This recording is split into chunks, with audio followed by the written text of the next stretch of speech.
పాలకొల్లు నియోజకవర్గ స్థాయిలో, ముఖ్యంగా పట్టణ స్థాయిలో 21 సంవత్సరాల నుండి వనభోజన మహోత్సవం జరుగుతుంది. దీనిలో సుమారుగా ప్రతి సంవత్సరం కూడా ఒక 15,000 మంది భోజనాలకి హాజరవుతున్నారు.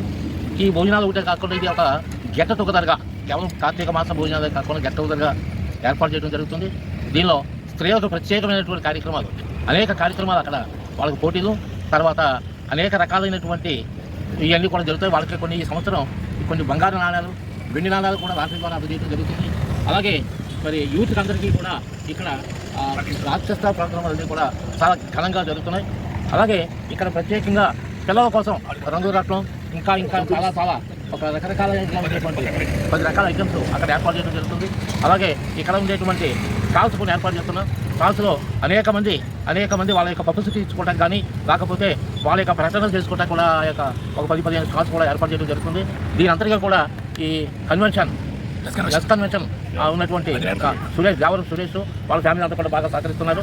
దీనిలో మరి చాలామంది ఒక 20 రోజులుగా ప్రతి ఇంటికి వెళ్ళి మరి చందాలు పోజేసి సుమారు 1,200 మంది 1300 మంది దగ్గర చందాలు పోజేసి ఇవ్వడం జరుగుతుంది. దీనికి ఉన్నవాళ్ళంతా కూడా విచిత్రం ఏంటంటే ఉన్నవాళ్ళు ఇవ్వడం కాకుండా మధ్యతరగతి వాళ్ళంతా కూడా దీన్ని ఇస్తూ ప్రోత్సహిస్తున్నారు. దీనిలో చాలామంది ఈ మన కాపు సోదరులు అందరూ కూడా దీనిలో యాక్టివ్గా ఉండటం జరుగుతుంది. దీనిలో మా చౌక నరేష్, రజని, అలాగే మా ఇంజనీర్ అయినటువంటి అడ్డా ప్రసాద్, తర్వాత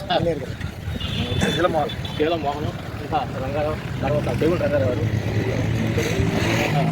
సూరిబాబు మండలి పెద్ద పెద్ద మండలి పెద్ద, తర్వాత దాసరి లక్ష్మీనారాయణ, అలాగే ప్రభాకర్, తర్వాత ప్రసాద్, వెంకన్న, పోల నాయుడు గారు వగైరా చాలామంది అందరూ కూడా తమ వంతుగా అంతా కూడా ఈ సక్సెస్ చేయడానికి కృషి చేయడం జరుగుతుంది. మరి దీనికి సుమారుగా ఒక 15,000 మంది అటెండ్ అవుతారని అనుకుంటున్నాం. భోజనానికి ఏమో ఒక 12,000 వరకు భోజనాలు ఉంటారని అతను పెడుతున్నాం.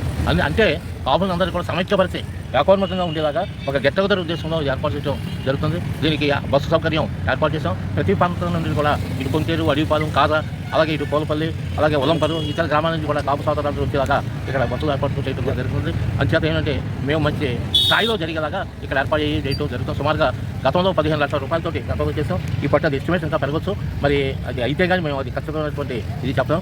చందాలు వసూలు చేస్తున్నాం, విరాళాలు ఇస్తున్నారు. మరి ఆ రంగా ఇది సక్సెస్ చేయడానికి అందరూ కూడా కృషి చేస్తున్నందుకు ఇటు కార్యకర్తలకి, అలాగే చందాలు ఇచ్చి మమ్మల్ని పరుచున్న వాళ్ళందరికీ కూడా మన యొక్క ఒక సలహాదారుడుగా వంగాలేశ్వరగా నేను వారికి అందరికీ ధన్యవాదాలు తెలియజేస్తున్నాను.